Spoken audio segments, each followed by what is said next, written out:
Moi, j'étais venu armé de bonne volonté pour dire le plus calmement possible que ce budget est mauvais, que depuis 4 mois, la Guadeloupe attend, moi-même j'attends. On a laissé un résultat excédentaire de plus de 50 millions. Le payeur régional, qui est un fonctionnaire du Trésor public, a un compte excédentaire de 36 millions, qu'on a un délai de paiement qu'on peut réduire qui est à 52 jours, qu'on a 2 lignes de trésorerie dans 2 banques, Crédit Agricole et Crédit et Caisse d'Épargne, à 50 millions que nous avons remboursés intégralement, et qu'au moment où je parle, il y a plus de 60 millions dans les caisses en trésorerie, dans la caisse pour payer. Les entreprises ne sont pas à payer.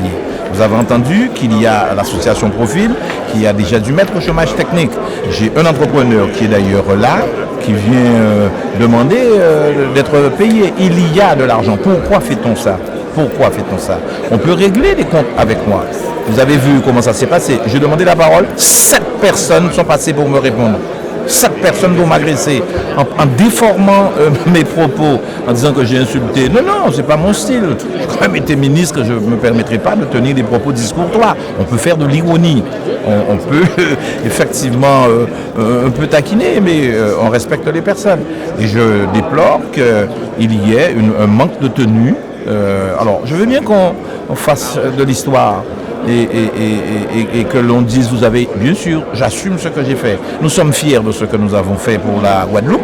Nous avons laissé des équilibres qui sont bons. Nous avons laissé de l'argent en caisse. Nous avons laissé un excédent. Nous avons laissé des lignes de trésorerie qui fonctionnent. Nous avons laissé un endettement de 311 millions qui est raisonnable et qui peut être éteint en moins de 5 années. Ça veut dire que le surendettement, c'est 15 années. Pourquoi veut-on ameuter, si j'ose dire, effrayer et distiller la peur?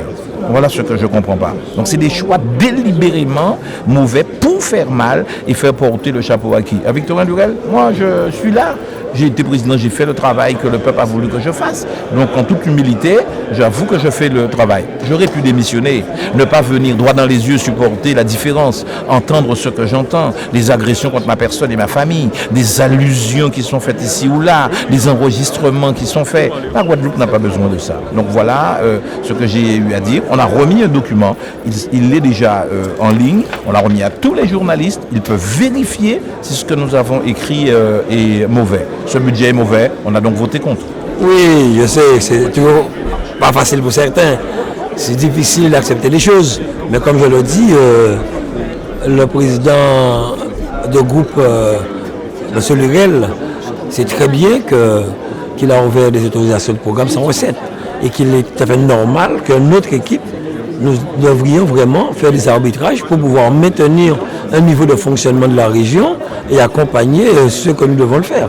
Donc actuellement, M. Losbar l'a bien expliqué, il met en doute et en cause les techniciens qui ont travaillé avec lui. C'est malheureux, c'est triste de voir, mais ça ne m'aurait pas étonné. Je n'ai jamais vu une opposition donner raison à la majorité après quelle que soit l'élection. Mais ce qui se passe aujourd'hui ici, c'est dans toutes les régions de France. Prenez tous les journaux internationaux, vous verrez, ce sont les mêmes choses. C'est une gestion qui est vraiment calamiteuse de tous ceux qui étaient présidents, comme Victorien Lurel. Il faut être clair. La preuve en est, attendez, on n'en parle pas. C'est pour cette raison que j'ai souhaité que les journalistes puissent poser la question. La déviation de la Boucan, il en a parlé. Il a dit publiquement au Guadeloupéen que les travaux commenceront au mois de juin. Ce qui est impossible. Il n'y a pas 1 euro pour 80 millions, 90 millions d'ouverture en autorisation de programme. Pas de recettes. On ne connaît même pas les propriétaires des terrains. En plus, l'inauguration de la maison, l'école de la deuxième chance au Moule, qui n'est pas finie, la cuisine n'est pas finie, un parking construit sur le GFA. Donc, ils ont fait comment mentir à la population. C'est dommage. Non, mais nous avons rencontré les maires ici, nous leur avons dit que nous allons trouver une solution. Ensemble, nous allons accompagner en fonction des recettes que nous avons. Les maires ont compris et nous ferons ensemble. Donc, je l'avais dit au départ, je l'ai dit de ne pas signer que c'était un leurre, c'était politique. Et vous avez entendu, je crois que quelqu'un de leur équipe a dit que ça a été fait depuis 2009. 2009, pourquoi ça n'a pas été fait en 2010, en 2011? Ça a été fait juste quelques mois avant les élections. Mais c'est parce que c'était de la politique politicienne. Mais il faut qu'on arrête. On va nous payer ensemble, voilà. Avec l'opposition, la minorité et la majorité. Nous sommes là pour ça.